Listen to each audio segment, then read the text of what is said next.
नमस्कार। समाचार एकांश के विशेष कार्यक्रम न्यूज़ विद चिल्ड्रन में आप सभी का स्वागत है। मैं हूं आपके साथ ओजस्वी शर्मा। यह कार्यक्रम खास तौर से बच्चों द्वारा बच्चों के लिए बनाया गया है। इस कार्यक्रम में हम आपको देश और दुनिया की खबरों से अवगत कराएंगे। तो न्यूज़ विद चिल्ड्रन में सबसे पहले बात करते हैं इस हफ्ते की सुर्खियों की। भारत ने ग्रहण की G20 की अध्यक्षता। अगले 1 साल तक भारत करेगा दुनिया के सबसे ताकतवर समूह की अध्यक्षता। देश भर में आयोजित की जाएंगी लगभग 200 बैठकें। देश के 50 शहरों में प्रमुख 100 स्मारकों को किया गया रोशन। राष्ट्रपति द्रौपदी मुर्मू ने देश के कई खिलाड़ियों को खेलों में योगदान करने के लिए राष्ट्रीय खेल पुरस्कारों से सम्मानित किया। शरद कमल को खेल रत्न अवार्ड से नवाजा गया। भारतीय रिजर्व बैंक ने लॉन्च किया ई-रूपी। पायलट प्रोजेक्ट के तौर पर मुंबई, दिल्ली, बेंगलुरु और भुवनेश्वर में ई-रूपी में लेन देन शुरू। गोवा में 53वें भारतीय अंतर्राष्ट्रीय फिल्म महोत्सव का हुआ समापन। मेगा स्टार चिरंजीवी को Indian film personality of the year award 2022 से नवाजा गया। और अब खबरें विस्तार से।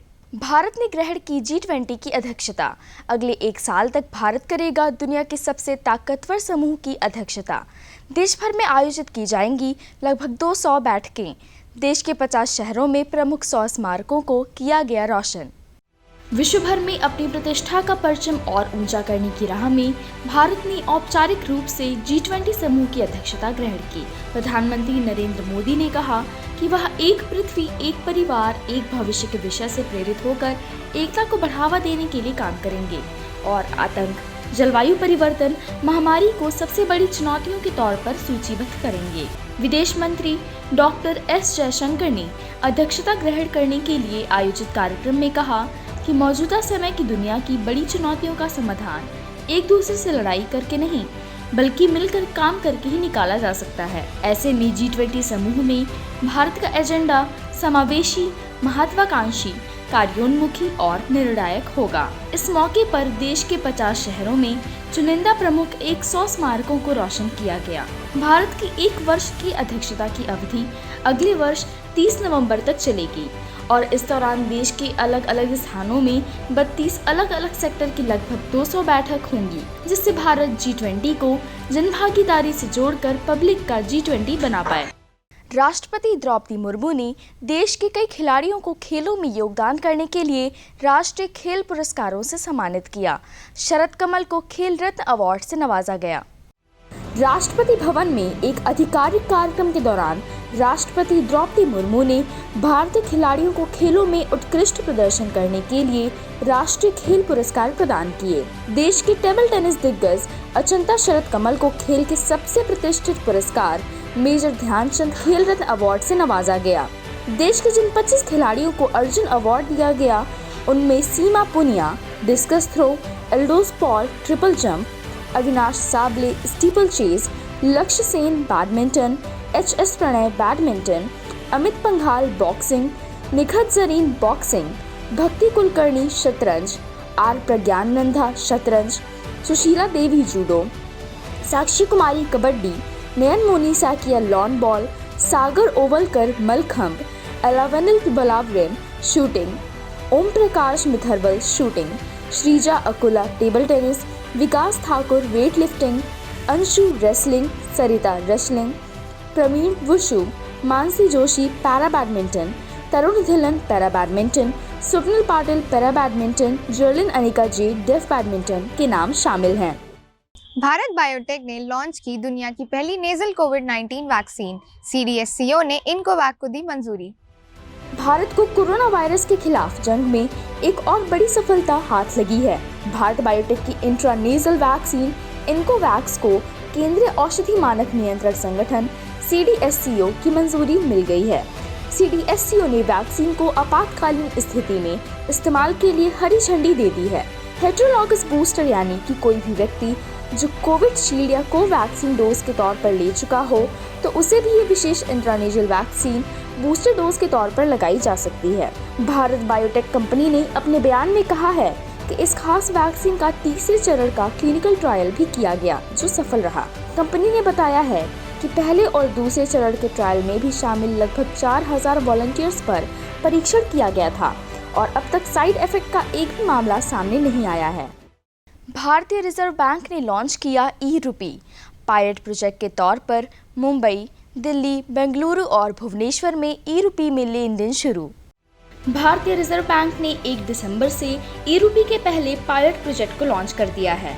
आरबीआई ने पायलट प्रोजेक्ट के तौर पर इसे देश के 4 महानगरों में लॉन्च किया है, जिनमें मुंबई, दिल्ली, बेंगलुरु और भुवनेश्वर का नाम शामिल है। खुदरा डिजिटल रुपए परियोजना एक सीमित उपयोगकर्ता समूह के बीच शुरू हुई है, जिसमें 4 बैंकों भारतीय state bank, ICICI bank, yes bank और आईडीएफसी फर्स्ट बैंक के साथ ग्राहक और व्यापारी इसका लेन देन कर सकेंगे।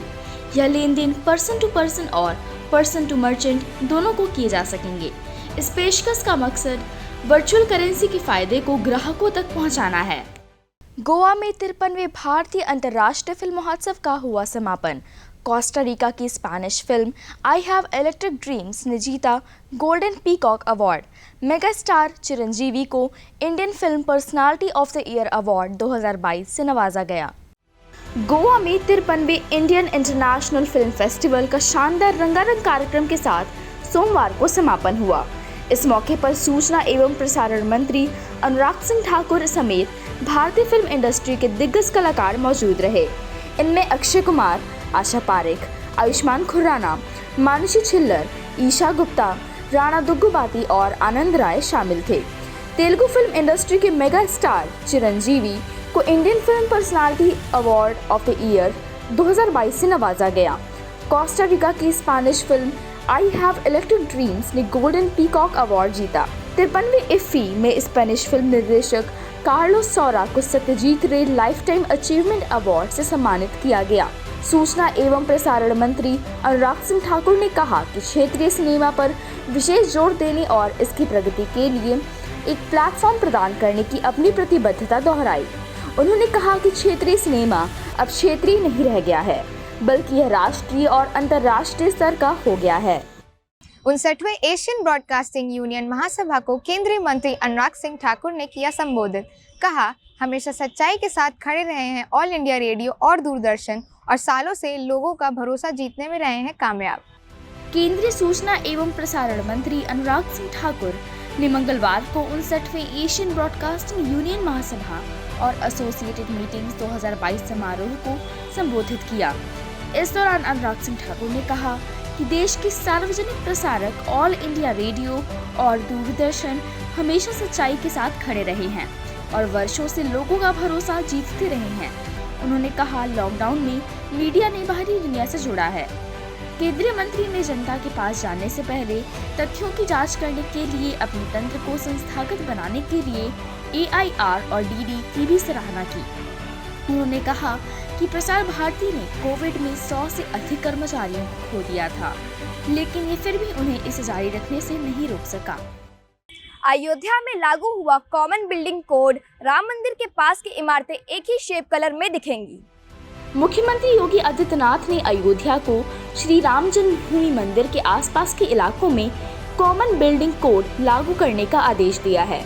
इसके तहत राम मंदिर के आसपास की सभी इमारतें एक ही शेप और रंग में बनाई जाएंगी। इसके अलावा उन्होंने अयोध्या को सुनियोजित शहर के रूप में विकसित करने के लिए प्रस्तावित महायोजना के मूल में ईज ऑफ लिविंग हो।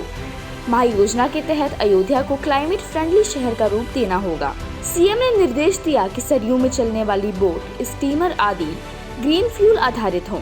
श्री राम जन्मभूमि परिसर के आसपास इको फ्रेंडली वाहनों को चलाने की अनुमति दी जानी चाहिए। और अब खबरें साइंस और टेक्नोलॉजी से जुड़ी हुई। अमेरिका के हवाई प्रांत में 38 साल बाद फटा दुनिया का सबसे बड़ा ज्वालामुखी। लोगों को घरों को छोड़ने की दी गई चेतावनी। अमेरिका में हवाई प्रांत के मौना लोआ में स्थित दुनिया का सबसे बड़ा सक्रिय ज्वालामुखी लगभग 38 वर्षों बाद फटना शुरू हुआ। यह विस्फोट 27 नवंबर को देर रात बिग द्वीप पर ज्वालामुखी के शिखर काल्डेरा में शुरू हुआ था। संयुक्त राज्य भूवैज्ञानिक सर्वेक्षण USGS ने इसकी सूचना दी। US जियोलॉजिकल सर्वे के अनुसार 28 नवंबर को लावा शिखर तक ही था और इसके आसपास के इलाकों के लिए कोई खतरा नहीं बताया गया था, लेकिन विस्फोट के बाद से द्वीप पर लावा प्रवाह की चिंता बढ़ गई है। लगभग 20 लाख लोगों को चेतावनी दी गई है कि विस्फोट होने से ज्वालामुखी बहुत गतिशील हो सकता है, इसलिए क्षेत्र को छोड़ दें। हवाई द्वीप 6 सक्रिय ज्वालामुखी का घर है। USGS के अनुसार मौना लोआ पृथ्वी पर 1843 के बाद से 33 बार फूट चुका है। नासा ने जारी की अंतरिक्ष की अद्भुत तस्वीर में पृथ्वी और चंद्रमा दिखे एक ही फ्रेम में। सोशल मीडिया पर अंतरिक्ष की एक अद्भुत तस्वीर वायरल हो रही है। यह फोटो ओरायन स्पेसक्राफ्ट ने खींची है, जिसे NASA national aeronautics and space administration ने इंस्टाग्राम पर शेयर किया है। इसमें हम पृथ्वी और चंद्रमा को एक ही फ्रेम में साफ देख सकते हैं। नासा ने तस्वीर के कैप्शन में लिखा, आर्टेमिस 1 मिशन के तहत यह स्पेसक्राफ्ट मंगलवार को पृथ्वी से सबसे अधिकतम दूरी तक पहुंच गया। स्पेसक्राफ्ट ने करीब 4.3 लाख किलोमीटर की दूरी तय कर ली है। और अब बात करते हैं स्पोर्ट्स अपडेट की। टीम इंडिया ने न्यूजीलैंड के खिलाफ गंवाई वनडे सीरीज। बारिश की भेंट चढ़ी सीरीज में न्यूजीलैंड ने 1-0 से जीती 3 मैचों की सीरीज। भारत और न्यूजीलैंड के बीच पहले T20 सीरीज और फिर वनडे सीरीज में बारिश विलन का रोल निभाती नजर आई।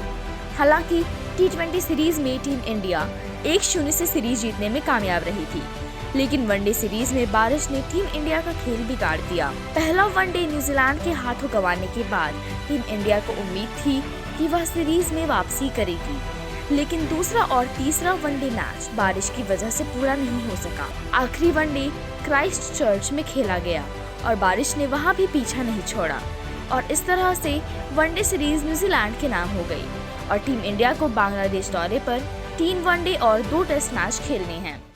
ऋतुराज गायकवाड़ ने 1 ओवर में 7 छक्के लगाकर रचा इतिहास। विजय हजारे ट्रॉफी में उत्तर प्रदेश के खिलाफ किया कारनामा। 16 छक्कों के साथ खेली नाबाद 220 रन की पारी। भारतीय क्रिकेट के इतिहास में जो इससे पहले कभी नहीं हुआ था, वो कमाल महाराष्ट्र के युवा ओपनर ऋतुराज गायकवाड़ ने करके दिखाया। विजय हजारे ट्रॉफी 2022 के दूसरे क्वार्टर फाइनल मुकाबले में ऋतुराज ने पारी के 49वें ओवर में 7 छक्के लगाकर इतिहास रच दिया। इस ओवर में एक गेंद नो बॉल रही, उस पर भी ऋतुराज ने छक्का लगाया। इस तरह उन्होंने इस ओवर में 43 रन बनाए। इतना ही नहीं, ऋतुराज ने जबरदस्त बल्लेबाजी करते हुए नाबाद 220 रन की पारी खेल डाली। इस दौरान उन्होंने 159 गेंदों का सामना करते हुए 16 छक्के और 10 चौके लगाए। और अब खबरें सिनेमा जगत से। बॉक्स ऑफिस पर रिलीज हुई आयुष्मान खुराना की एन एक्शन हीरो। एक डिफरेंट और अलग अंदाज में दिखे आयुष्मान। जयदीप अहलावत भी दिखाएंगे अपने अभिनय का जलवा।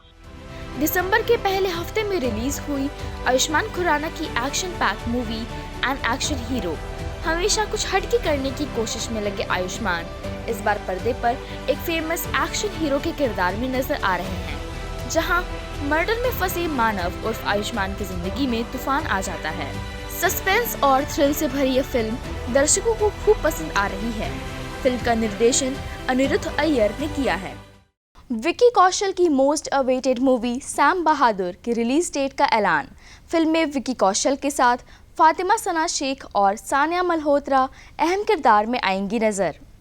बॉलीवुड एक्टर विकी कौशल ने सोशल मीडिया प्लेटफॉर्म पर अपनी अपकमिंग मूवी सैम बहादुर के रिलीज डेट का ऐलान किया है। विक्की ने फिल्म का टीजर वीडियो शेयर करते हुए जानकारी की सैम बहादुर 1 दिसंबर 2023 को सिनेमाघरों में रिलीज होगी। सैम बहादुर के टीजर के जरिए उन्होंने अपने किरदार की एक झलक भी फैंस के साथ साझा की। विकी कौशल के साथ इस फिल्म में सानिया मल्होत्रा और फातिमा सना शेख मुख्य भूमिका में नजर आएंगी। न्यूज़ विद चिल्ड्रन में आज इतना ही। हमें उम्मीद है कि आपको हमारी ये कोशिश पसंद आई होगी।